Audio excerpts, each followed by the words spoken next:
بسم اللہ الرحمن الرحیم نحمدہ و نصلی علی رسولہ الکریم اما بعد۔ شیخ کھوکھر آپ کی خدمت میں حاضر ہے۔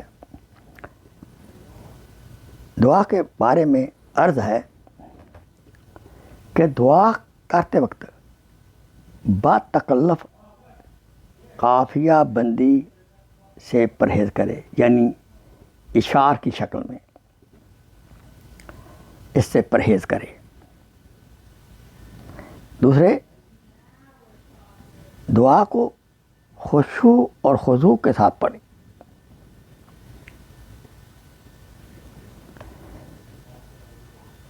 عرض ہے، خدایا میں تیری پناہ میں آتا ہوں اس دل سے جس میں خشوع نہ ہو، اس نفس سے جس میں صبر نہ ہو، اور اس علم سے جو نفع بخش نہ ہو۔ یہ حدیث پاک کا ترجمہ عرض کیا آپ کے سامنے۔ دعا کا آغاز اللہ تعالیٰ کی حمد و ثنا اور نبی اکرم صلی اللہ علیہ وسلم کی ذات پر صلوات و سلام سے کرنا چاہیے۔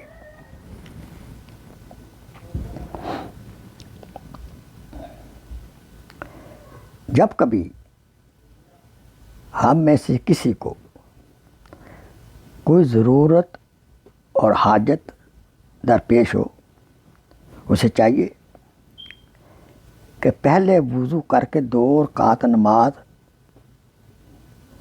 صلاۃ الحاجت پڑھے، پھر خدا کی حمد و ثنا کرے، پھر نبی اکرم صلی اللہ علیہ وسلم کی ذات پر درود و سلام بھیجے۔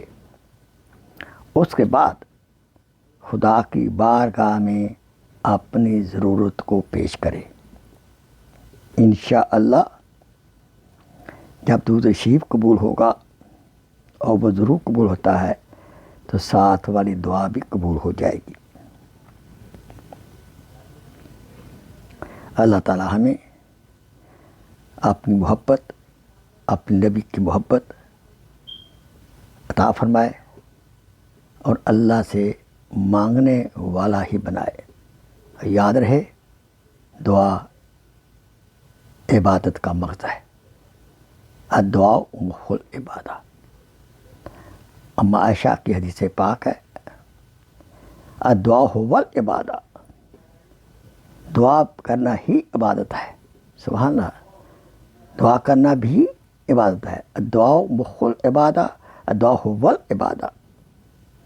اللہ تعالی ہمیں اپنے در کا فقیر گدا بنائے رکھے، اس سے مانگتے رہیں اور وہ عطا ہمیں کرتا رہے۔ وآخر دعوانا الحمدللہ رب العالمین۔